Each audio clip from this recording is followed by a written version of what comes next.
podcast seperti biasa ya kan di hari ini tanggal 19 April 2020 ya.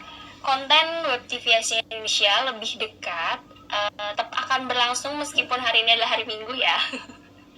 Dan di sore hari ini gue bakal ngobrol sama seorang dokter umum lebih tepatnya, dan kita akan membahas mengenai COVID-19 gitu. Jadi buat lo kalau misalkan mau tahu lebih jelasnya, karena di luar sana kan mungkin ada berita-berita yang kita pikir kalau misalkan itu adalah berita hoax atau apa, terus kayak ada istilah-istilah yang mungkin belum kita tahu. Nah sekarang ini saatnya buat lo tahu. Dan jangan lupa kalau misalkan lo mau ikutan giveaway dari Web TV Asia Indonesia, langsung aja dicek di Instagramnya Web TV Asia Indonesia di Instastory ya kan.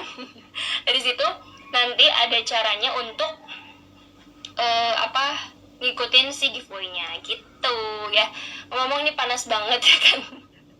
Panas banget karena sinar matahari juga masih ada jam segini gitu. Dan buat lo mungkin yang belum follow Web TV Asia Indonesia, harus follow sekarang karena itu gampang banget caranya untuk ngikutin giveaway. Lumayan loh ya. Giveaway-nya itu ya lo ikutin aja lah dulu, caranya itu seru banget sih gitu. Oke. Dan sekarang di rumah aja ya kan, itu lo langsung aja ikut live kita gitu. Insya Allah di sore hari ini bermanfaat kok ya. Meskipun di luar sana panas banget, kayak aduh mataharinya jam segini tuh sehat gak sih gitu. Nanti kita tanya sama dokternya ya. Sekarang gue udah mau langsung live, kita tunggu. Oke. Ikutin aja.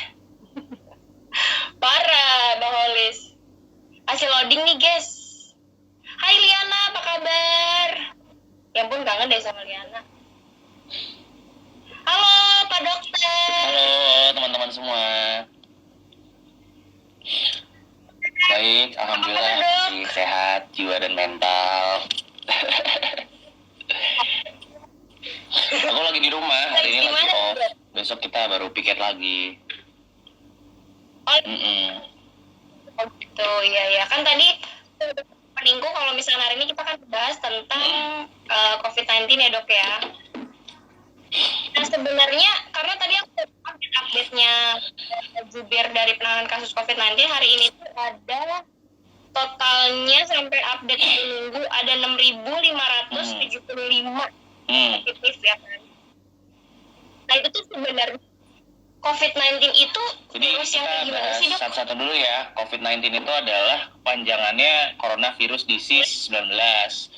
Pada awalnya tuh corona itu udah ada nih dari dulu. Jadi ibaratnya marga nih, ada rotavirus, ada coronavirus, dan macam-macam. Jadi coronavirus itu memang sudah ada dari dulu, dan ini adalah semacam mutasinya, kayak anak baru yang menimbulkan penyakit baru. Dulunya itu udah ada penyakit yang SARS, jadi South Asia Respiratory Syndrome. Ada juga MERS, jadi Middle East, jadi daerah-daerah yang Arab, daerah timur situ berat juga tuh. Nah ini baru banget nih, namanya virus penyebabnya adalah SARS-CoV-2, di mana dia akan menyebabkan nama penyakitnya coronavirus disease.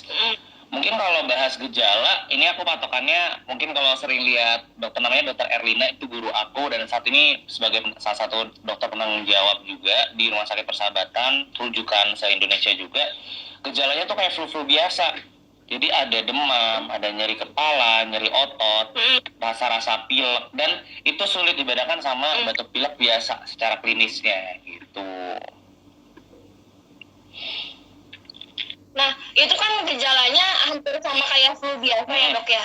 Nah itu tuh sebenarnya bahaya. Kayak kita kan itu tuh penyakit si COVID-19 gitu. Nah, respon sebuah virus itu ke tubuh kita beda-beda. Nah, itu tergantung imunitas kita. Nah, kita itu bisa timbul dari ringan, sedang, sampai berat. Kalau ringan itu ibaratnya kita kayak batuk pilek biasa. Kita juga pernah kan diare, misalnya habis makanan jorok yang pinggir jalan, nggak cuci tangan, terus kita diare, itu ringan tuh. Kemudian kapan sedang? Ketika sedang itu benar-benar sampai dia ada gangguan menurut aku fungsional. Jadi dia itu susah buat makan, susah buat minum, hingga sampai dirawat. Demam berdarah pun itu adalah virus, dan di mana demam berdarah itu harus dirawat ketika dia udah nggak bisa makan, nggak bisa minum, atau ada perdarahan.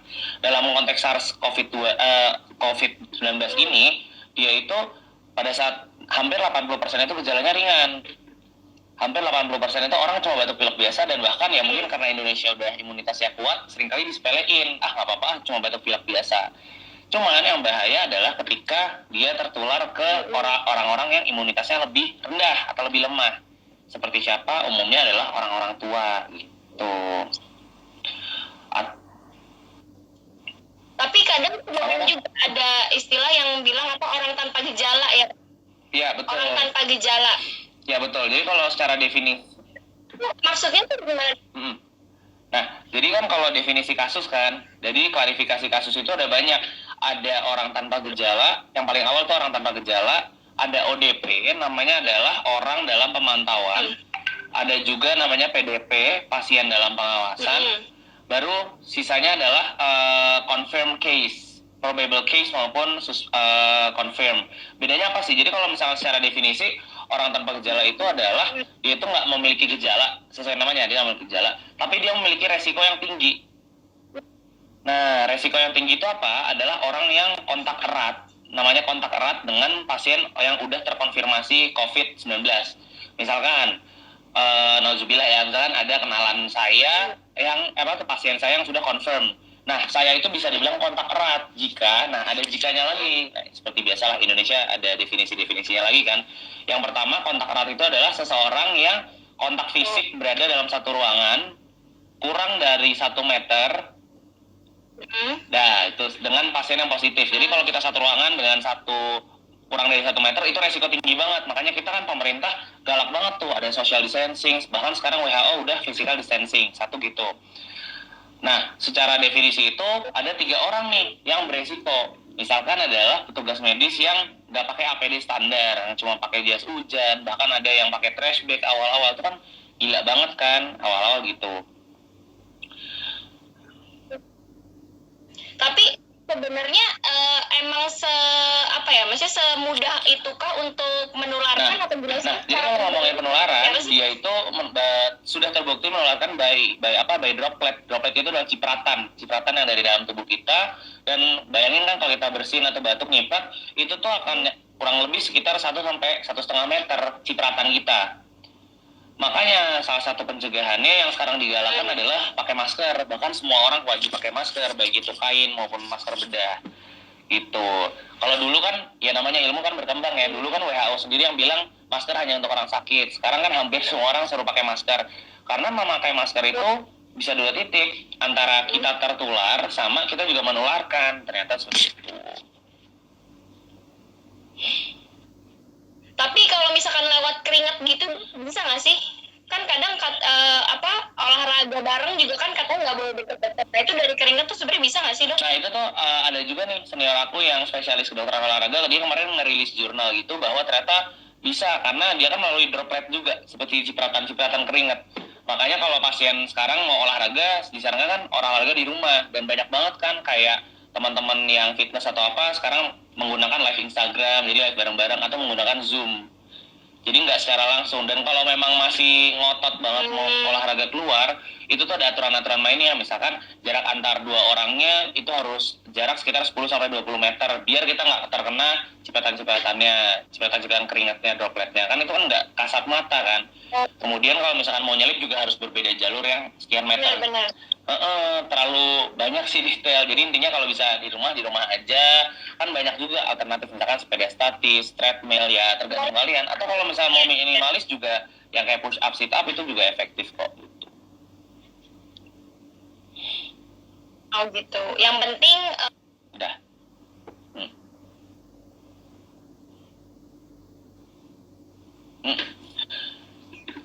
Iya, karena kan kalau mau ningkatin imunitas nih, nyambung ke pertanyaan selanjutnya kan, gimana sih cara pencegahannya?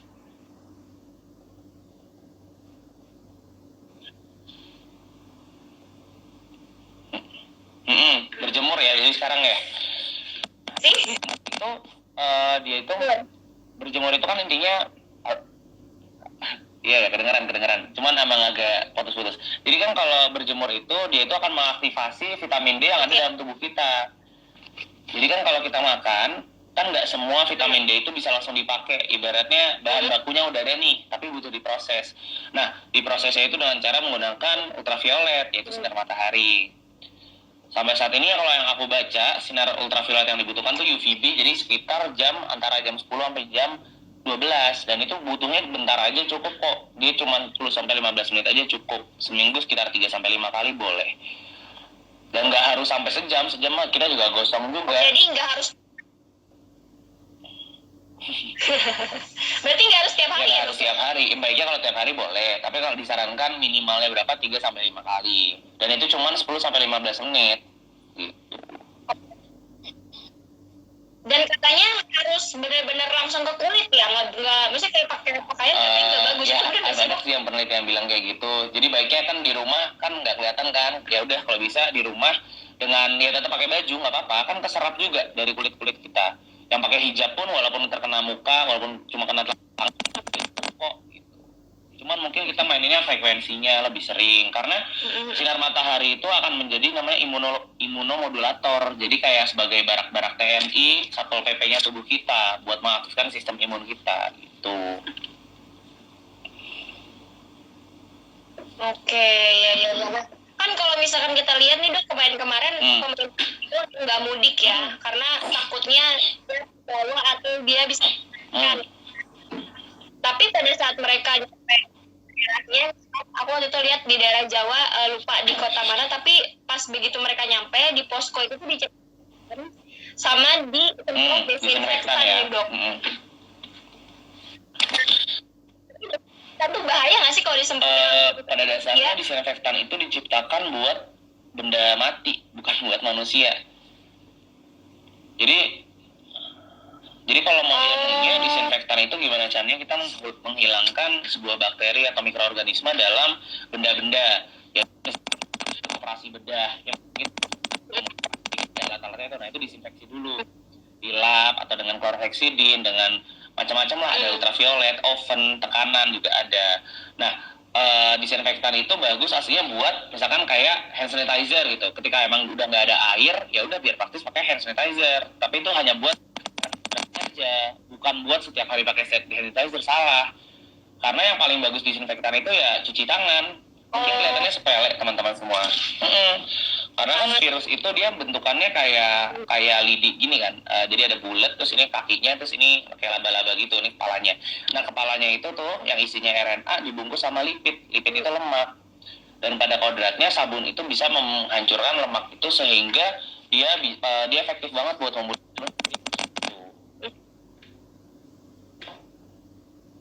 Tapi sabun, misalkan sabun yang bagus tuh sabun apa? Sabun batang kah? Atau sabun cair? Atau sabun apa sih, Dok? Sejujurnya apapun bagus. Karena sabun itu umumnya bersifat basah, jadi aman. Jadi emang menghancurkan lemak gitu. Berarti mau cair, mau batang juga itu bagus ya, Dok ya?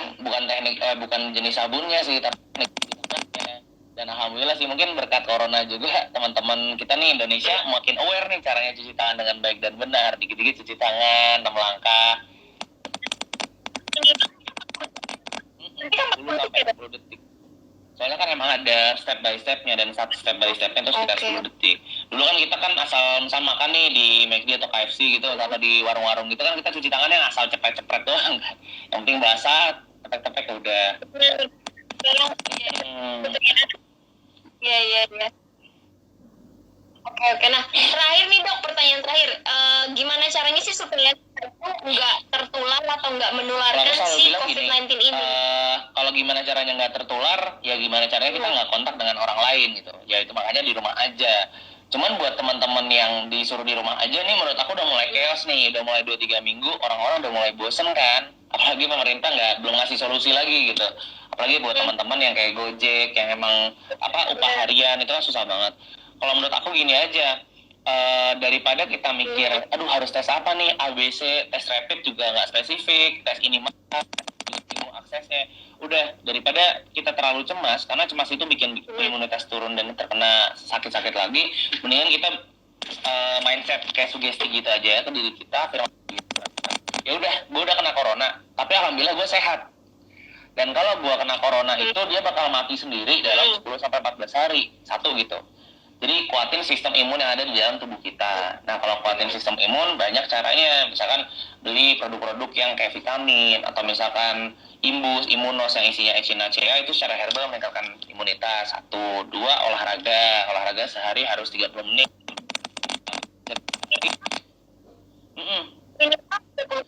Karena pokoknya kalian ngerasa kok kalau kalian lari, berenang atau kalau bisa aerobik deh, cobain hal-hal ritmitik kayak sepeda statis atau treadmill. Karena badan kalian segar. Nah di saat itulah imunitas kalian, metabolisme kalian meningkat dan itu bagus banget buat imun kita. Dia imunomodulator alami. Tuh. Makan-makan juga. Apa? Berarti kan juga harus menjaga. Berarti kalau misalkan kan tadi imunitas tinggi itu caranya mindset ya. Berarti kita harus bahagia terus ya. Karena kalau misalnya kita yang stres, terus kayak kita mikirin kapan berakhir itu jadi negatif kan dok? Iya, dan ya kita anggap aja gini, ini cobaan nih dari Tuhan. Kalau kita lihat berita itu negatif vibes banget, kita bakal stres, kita bakal kayak aduh gimana nih mau takut kemana. Ya kalau emang mau keluar benar-benar perlu lah. Tapi aku selalu pesan ke pasien-pasien aku nih kalau berobat, kalau udah cemas, yang paling pertama tuh jangan cemas dulu. Anggap aja udah kena tapi kita sehat. Nah caranya kita biar sehat, kuatin imunitasnya. Udah kelar deh, gimana caranya kita happy, tenang aja ya. Kalau mau lihat berita dibatasin, harus self control juga. Kalau enggak stres. Bener. Nah tapi minum vitamin kayak misalkan Imbus gitu setiap hari itu nggak apa-apa dok? Kalau Imbus Imunos gitu kan isinya Echinacea ya, dia itu terbukti meningkatkan kayak sistem imun kita, tapi aslinya kalau tiap hari juga nggak terlalu bagus. Jadi kalau saran aku sih selang-seling aja. Aslinya kan kalau yang herbal itu kan nggak ada takaran dosisnya kan, yang Imbus, Imunos, mau makan 10, mau makan 1 belum ada, terbukti penelitiannya itu belum ada. Tapi kalau vitamin C itu udah ada. Jadi vitamin C itu pada orang awam atau orang biasa aja sebisa mungkin 2000 mg sehari. Sedangkan kalau beli yang tinggi, karena banyak tuh yang tablet apa kayak Aviplex atau CDR, Redoxon macam-macam, itu kan rata-rata isinya 1000 tuh. Artinya 1000 dari suplemen, 1000 lagi kalau bisa dari makanan kita, buah-buahan, sayur kan juga ada. Oh gitu. Tapi berarti kalau misalnya itu seminggu bagusnya berapa kali? Aku minum vitamin setiap hari, cuman ganti-ganti. Misalkan hari ini vitamin C, besok Imbus, atau misalkan seminggu ini, seminggu itu. Jadi emang belum ada patokannya sih. Intinya minum aja nggak apa-apa, tapi jangan lupa suplemen itu hanya ngaruh sekitar 20-25%. Gitu. Oh, 20-25%. Intinya makanan yang lebih utama ya dok? Iya, bobotnya kan ada 4 tuh. Istirahat cukup, tapi kan rata-rata udah istirahat cukup kan sekarang kan. Ada juga makan yang benar, buah sama sayurnya yang banyak. Sehari kalau bisa 3-5 kali gitu boleh. Terakhir olahraga, vitamin tuh hanya suplemen gitu. Dah.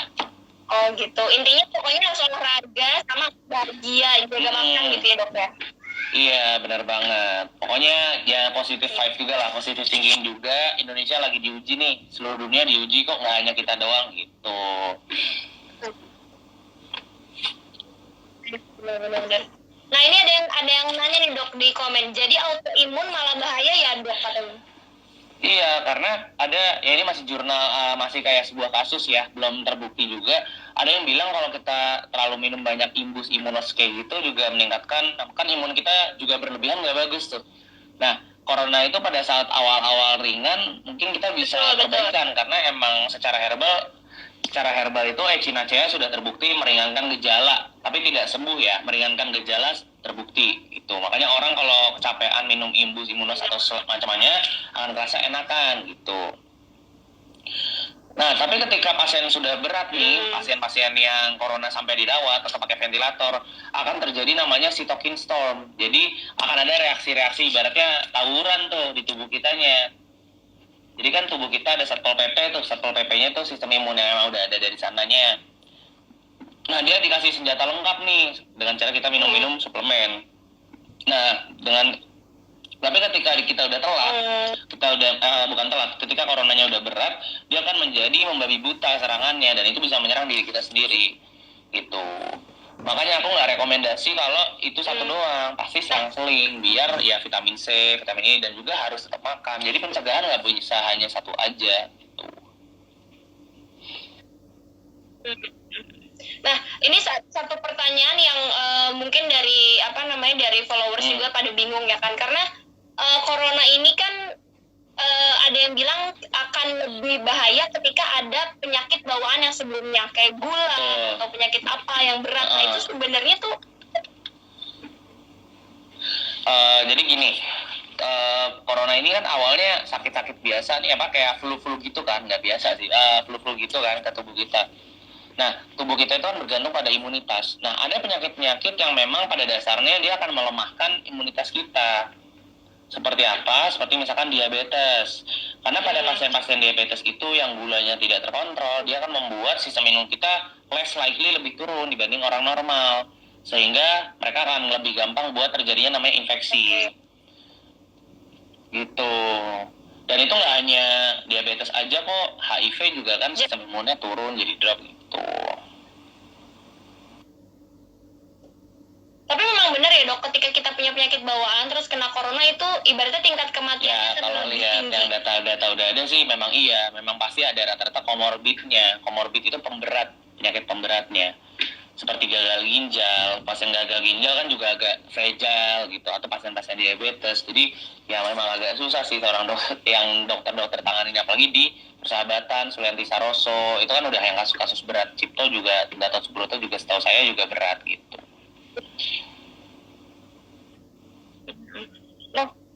Kemarin juga kan banyak banget tim medis ya kan yang terkena sampai bahkan meninggal nih dok. Nah itu sebenarnya mereka meninggal karena benar-benar terpapar dari virus atau mungkin ada penyakit si bawaan itu dok? Jadi ya banyak ya tenaga medis yang udah kena kan lebih dari 30-40 yang udah sampai meninggal kan. Kalau kita bilangnya mereka itu APD-nya kurang sesuai. Ada yang APD-nya memang ya dirius lagi kan, kita sudah krisis kan, alat pelindung diri kita tuh udah krisis banget. Seharusnya N95 yang masker itu kan sekali pakai buang, karena kan kalau kita pakai masker seperti ini nanti kan bakteri virusnya nempel di luar. Nah pada saat kita lepasnya itu harusnya langsung dibuang, sedangkan ya karena keterbatasan dan sekarang WHO CDC juga membolehkan untuk di-reuse dengan beberapa syarat gitu. Ada juga misalkan pakaian hazmat yang kayak baju astronot itu juga di-reuse. Bahkan yang belum di daerah-daerah, misalkan saya pernah dari Sumbawa, mereka saya lihat masih pakai jas hujan. 2-3 minggu yang lalu tuh masih pakai jas hujan. Itu kayak kondisinya ya memprihatinkan, dan itu sangat berisiko banget gitu. Ya banyak ya tenaga medis yang udah kena kan lebih dari 30-40 yang udah sampai meninggal kan. Kalau kita bilangnya mereka itu APD-nya kurang sesuai. Ada yang APD-nya memang ya di-reuse lagi kan, kita sudah krisis kan. Alat pelindung diri kita tuh udah krisis banget. Seharusnya N95 yang masker itu kan sekali pakai buang, karena kan kalau kita pakai masker seperti ini nanti kan bakteri virusnya nempel di luar. Nah pada saat kita lepasnya itu harusnya langsung dibuang, sedangkan ya karena keterbatasan dan sekarang WHO CDC juga membolehkan untuk di-reuse dengan beberapa syarat gitu. Ada juga misalkan pakaian hazmat yang kayak baju astronot itu juga di-reuse. Bahkan yang belum di daerah-daerah, misalkan saya pernah dari Sumbawa, mereka saya lihat masih pakai jas hujan. 2-3 minggu yang lalu tuh masih pakai jas hujan. Itu kayak kondisinya ya memprihatinkan, dan itu sangat berisiko banget gitu. Tapi aku pernah lihat dokter itu APD-nya tuh nggak cuma satu lapis ya dok, jadi berlapis-lapis ya. Karena emang ada 3 levelnya, misalnya proteksi level 1, level 2, level 3. Level 3 tuh yang benar-benar semuanya tuh. Kita pakai baju astronotnya, hazmatnya, terus pakai dari kaki ada sepatu bot, ke atas di bagian tangan kita pakai glove-nya sampai mungkin harusnya yang panjang, tapi karena nggak ada yang panjang mungkin cuma sampai lengan doang.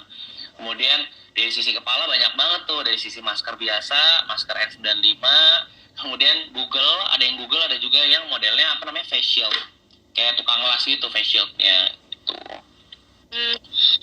Iya. Kacat gitu ya dok. Karena itu kan ada yang bisa di-reuse juga kan, kasihan kan mereka gitu.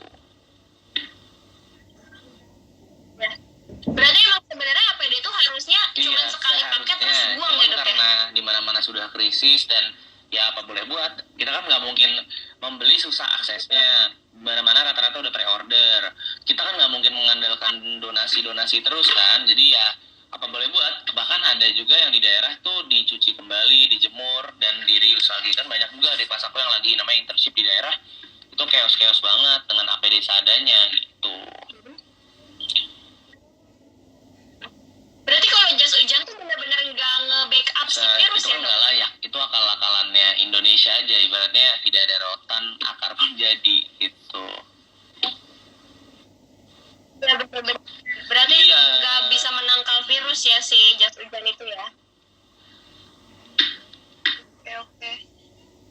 Nah mungkin dok ada yang mau disampaikan nggak buat viral people di luar sana mungkin yang masih gatel nih kayak keluar rumah, kayak nah, itu tuh gimana tuh dok? Sebenarnya Responnya, gini, dok? menurut aku sebagai dokter juga yang lihat teman-teman perawat kita kan udah ya nggak ya mati-matian iya, tapi kita juga udah lama-lama udah lelah, ya udahlah. Semoga teman-teman semakin sadar bahwa ini tuh udah nggak main-main, karena banyak banget yang udah kena, nggak hanya pasien-pasien yang usia tua, bahkan ada juga kok kemarin saya dapat kabar yang masih 25 tahun juga ada yang meninggal. Jadi itu nggak bisa ditebak banget. Virusnya pun katanya banyak penelitian-penelitian ini yang di grup-grup dokter bahwa saat ini mulai bermutasi dan lain-lain. Jadi kayak ya udah gimana caranya kita kuatin sistem imun, kita jaga diri kita. Karena kalau kita nggak jaga diri kita ya siapa lagi? Kita nggak mungkin menyalahkan pemerintah, ya kan? Kita nggak mungkin menyalahkan teman-teman tenaga medis yang udah banyak juga meninggalnya. Ya, menurut aku ya gimana caranya kalian bisa berguna buat orang lain, paling gampang stay di rumah. Kalau emang nggak bisa stay di rumah, at least kalian keluar buat ngelakuin hal-hal yang bisa bermanfaat. Misalkan bantuin nyari APD, bantuin misalkan ada usaha konveksi, jadi bisa ngasih makan juga ke teman-teman yang tukang jahit gitu. Seperti misalkan ada senior kita yang dari UGM namanya Dokter Tirta, dia tuh memanfaatkan, dia kan emang bisnismen kan, dia memang basicnya dokter tapi dia punya usaha cuci sepatu. Dia mengusahakan produksi konveksi seperti baju, kaos, sepatu dan lain-lain buat sekarang fokus bikin masker sama hazmat sama APD, dan itu direspon baik banget sama gubernur, ada kalau nggak salah Ridwan Kamil atau Pak Ganjar gitu Jawa Tengah, dan itu menurut aku bagus banget gitu. Atau ada juga nih misalkan yang adik kelas saya bikin namanya nutrisi garda terdepan, dia bantu nyalurin makan-makan yaitu nutrisi-nutrisi buat teman-teman yang dokter-dokter di IGD dan macam-macam gitu. Yang penting kalau misalkan keluar kita Iya, untuk tuh lain ya dok. pertanyaan lagi tuh. Oh iya, berarti pandemi ini nggak tahu ya kapan berakhirnya. Sejujurnya Nah, itu, kalau Dok. aku nggak bisa bilang menggampangkan juga, karena kan ya kayak Pak Menkes misalkan pada atau menteri-menteri waktu itu menggampangkan, sekarang kena gitu kan. Menurut aku kalau berdasarkan statistik kalau nggak salah waktu itu ada alumni dari Matematika UI bikin, kalau misalkan pemerintahnya tegas, misalkan bikin lockdown wilayah dan lain-lain, insya Allah tuh sekitar Juni dan Agustus beres.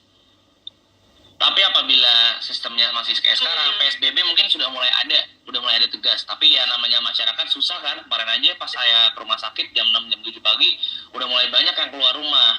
Teman-temanku juga yang udah work from home, rata-rata udah mulai masuk lagi. Jadi kayaknya ya aku nggak mau pesimis ya, tapi bisa juga memanjang hingga akhir tahun. Oke.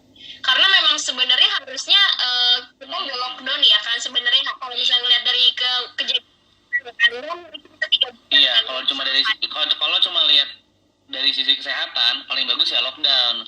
Tapi lockdown itu sangat mematikan orang-orang yang bekerja harian, orang-orang yang masih makan buat besok itu tergantung gaji hari ini, itu sangat mematikan mereka. Dan seperti di India mereka chaos, mereka tegas buat lockdown tapi malah ya namanya kalau udah soal perut itu semuanya bisa jadi benar, dan yang nggak bisa disalahkan misalkan orang maling ayam biar dia makan misalkan, atau misalkan panic buying kan, orang-orang yang mampu panic buying dan bisa beli barang-barang, ya udah mereka aman.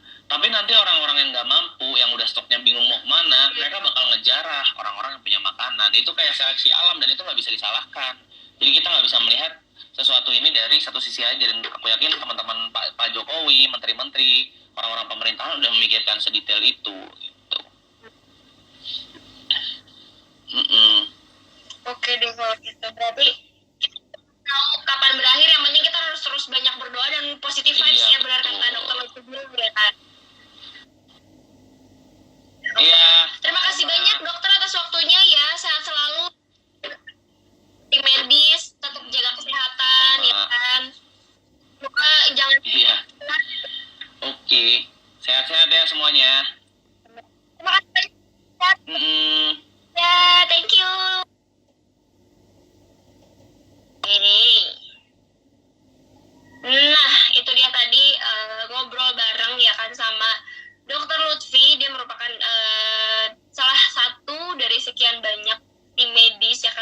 umum juga.